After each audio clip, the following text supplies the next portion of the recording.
कल हमारे साथ एक लीला हुई। कल रात्रि में महादीप का दर्शन करने के लिए गए, उसके बाद में महाप्रसाद पा लिया। महाप्रसाद पाने के बाद हम दर्शन करने के लिए गए।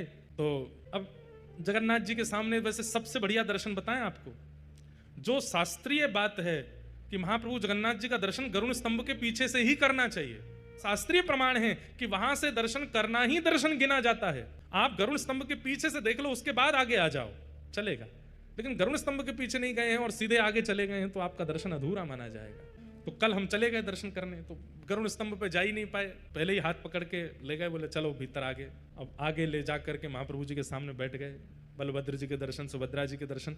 लेकिन मन में एक क्षोभ चल रहा था कि गरुड़ स्तंभ के पीछे से दर्शन नहीं हुआ। वहां से देख के फिर भले ही आगे आ जाता, लेकिन एक बार उसके पीछे से देखना था। उसके पीछे कारण है कि गरुड़ जी कौन है? गरुड़ आचार्य हैं, जीवाचार्य हैं।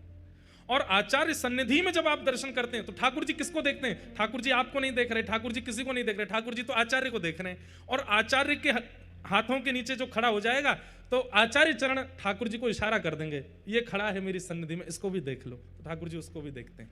गरुड़ जी आचार्य हैं, उन आचार्य की सन्निधि में आकर के कोई खड़ा हो जाएगा उसको महाप्रभु जी जरूर देखते हैं। कल मेरे मन में आया कि हे महाप्रभु जी, हमने तो गरुड़ स्तंभ के पीछे से दर्शन ही नहीं किया, सीधे आगे आकर के दर्शन हो गए आपके। अब दर्शन भी करता जा रहा था, मन में थोड़ी वो भी हो रही थी, अब क्या दर्शन तो अधूरा माना जाएगा। बस इतने में ही मैंने सोचा कि ठाकुर जी कोई ऐसी लीला करो कि ये स्पष्ट हो जाए कि हमारा दर्शन पूर्ण हो गया है, अधूरा नहीं है।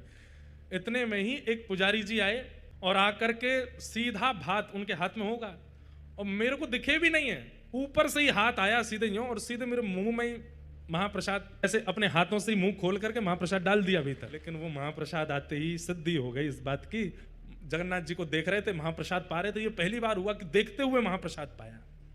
और वो भी अर्चक के द्वारा, ठाकुर जी की सेवा करके ही निकले होंगे, उन्होंने सीधे आके मुंह में पधरा दिया। तो ये प्रमाणित हो गया। महाप्रभु जी बोले कि लाला तू चिंता मत कर, तू तो ब्रजवासी है, तू जहां ते दर्शन कर ले वो पूरा ही मानो जाएगा, ले महाप्रसाद पा ले। तो जीव सन्निधि आचार्य सन्निधि में करना चाहिए।